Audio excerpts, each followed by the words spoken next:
What's going on, guys? It's Mr. Manfredo. We are jumping right into a new unit. This unit is going to be called complements. We are learning these fancy things called complements, which are essentially words that just complete the meaning of verbs. And so there's four different types of complements that we're going to learn, but today we're on direct objects. So a direct object is a noun, a pronoun, or a word group that tells who or what receives the action of a verb.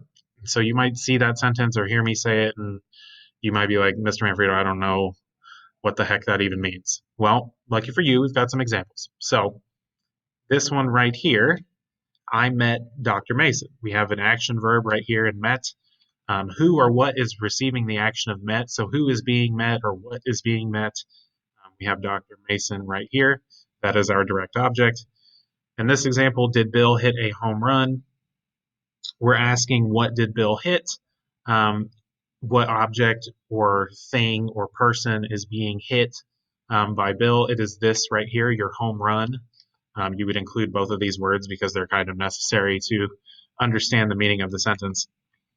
And then finally, number three, my uncle repairs engines and sells them. So this one's a little bit tricky. You've got a compound verb with repairs and sells. You're not going to have any of those in your homework, I don't believe. I could be wrong, but if you have an action verb, just make sure you're checking to see if there's a direct object attached to it, the noun, pronoun that is, receiving the action of your sentence. So what is being acted upon? There's some things that you need to remember whenever you go over direct objects or when you're looking for one. Number one is that you cannot have a direct object if you have a linking verb. So is, are, was, were, stuff like that. You are not going to have a direct object after it. You look at this example, Aunt Jessie was a sculptor. You have a linking verb right here, so that should automatically in your brain kind of set off, okay, there can't be a direct object, it's a linking verb. And so that's rule number one. Rule number two, a direct object can never be within a prepositional phrase. So here's a bad example right here of where it doesn't work. And then right here is an example of where it does work. Even though it's the exact same word, the sentence is very similar. This one right here, she worked with Clay. With is a preposition, and therefore Clay is the object of our preposition. And so it can't be functioning as the object of a preposition as well as a direct object. That's just not a thing. And so that one doesn't work. But this one, she worked the clay with her hands. You still have a prepositional phrase right here, but your direct object is not inside of it. It's not your object of your preposition. And so right here, this one works. It is a direct object. Your homework's going to be kind of similar to this.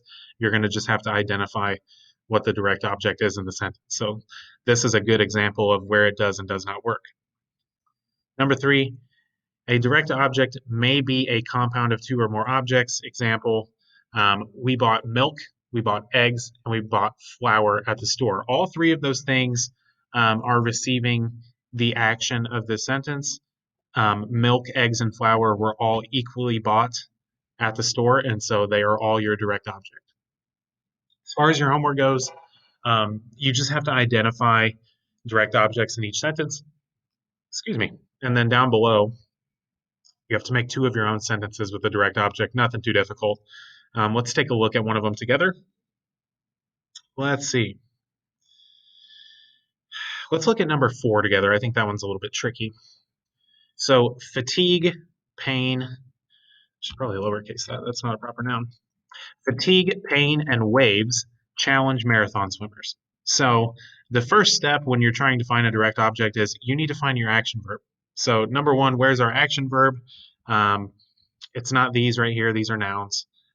I'm going to go with challenge. That is our action verb. And so now we're asking ourselves who or what is receiving the action of this sentence. So who or what is being challenged?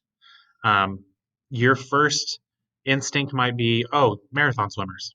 That's our direct object. But I'm here to tell you, all you want for this is the noun or the pronoun. And so what we're going to do is just eliminate marathon, and we're just going to make swimmers our direct object right here. And so down here, we would just type swimmers. If you have any more questions, feel free to email me, and I look forward to seeing you next week.